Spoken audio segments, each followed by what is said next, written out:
Hi family, ಇವತ್ತು ಅವರೆಕಾಳು ಸೀಮೆ ಬದನೆಕಾಯಿ ಹಾಕಿ ಸಬ್ಬಕ್ಕಿ ಸೊಪ್ಪು ಹಾಕಿ ಬಸ್ಸಾಂಬಾರು ಮಾಡೋದು ಯಾವ ಥರ ಅಂತ ನಿಮ್ಮೊಟ್ಟಿಗೆ ಶೇರ್ ಮಾಡ್ಕೊತಾ ಇದ್ದೀನಿ.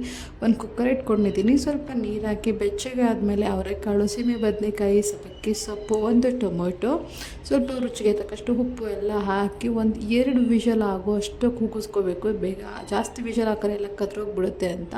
2 ವಿಷಲ್ ಆದಮೇಲೆ ಅದು ಪಕ್ಕಕ್ಕೆ ಒಂದು ಕಡಾಯಿ ಇಟ್ಕೊಂಡು ಚಿಕ್ಕದಾಗಿ ಒಂದು ಪ್ಯಾನ್ ಇಟ್ಕೊಂಡು ಆ ಪ್ಯಾನ್ಗೆ ಸ್ವಲ್ಪ ಆಯಿಲು, ಬೆಳ್ಳುಳ್ಳಿ, ಜೀರಿಗೆ, ಈರುಳ್ಳಿ, ಮೆಣಸಿನ್ಕಾಯಿ, ಒಣಮೆಣಸಿನ್ಕಾಯಿ, ಬ್ಯಾಡಗಿ ಮೆಣಸಿನ್ಕಾಯಿ, ಜೀರಿಗೆ, ಮೆಣಸು ಎಲ್ಲ ಹಾಕ್ಕೊಂಡು ಸ್ವಲ್ಪ ಡೀಪ್ ಫ್ರೈ ಮಾಡ್ಕೊತಾ ಇದ್ದೀನಿ, ಅದು ಕಲರ್ ಚೇಂಜ್ ಆಗೋವರೆಗೂ.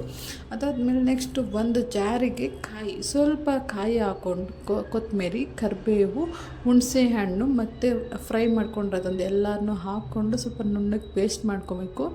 ಅದಾದಮೇಲೆ ಪಕ್ಕಕ್ಕೆ ಒಂದು ಕಡಾಯಿ ಇಟ್ಕೊಂಡು ಅದು ಏನು ರುಬ್ಬಿಟ್ಕೊಂಡಿರ್ತೀನಿ ಮಿಶ್ರಣ ಅದನ್ನೆಲ್ಲ ಹಾಕಿ ನಮಗೆ ಎಷ್ಟು ಕನ್ಸಿಸ್ಟೆಂಟಿ ಬೇಕೋ ನೀರೆಲ್ಲ ಹಾಕಿ ಅದನ್ನು ಸಾಂಬಾರು ಕೂಡ ರೆಡಿ ಆಗುತ್ತೆ. ತೆಳ್ಳಗೆ ಬೇಕಾದ್ರೆ ತೆಳ್ಳಗಾರು ಮಾಡ್ಕೋಬೋದು, ಗಟ್ಟಿ ಬೇಕಂದರೆ ಗಟ್ಟಿಯಾಗೂ ಮಾಡ್ಕೋಬೋದು. ಇನ್ನೊಂದು ಕಡೆ ಬಾಣಲಿ ಇಕ್ಕಿ ಎಣ್ಣೆ, ಸಾಸಿವೆ, ಕರಿಬೇವು, ಒಣಮೆಣ್ಸಿನ್ಕಾಯಿ, ಈರುಳ್ಳಿ ಎಲ್ಲ ಹಾಕಿ ಪಲ್ಯ ಕೂಡ ಮಾಡಾಯಿತು. ಲಾಸ್ಟಿಗೆ ಕಾಯಿ ಹಾಕ್ಕೊಂಡ್ರೆ ಸೂಪರಾಗಿರುತ್ತೆ.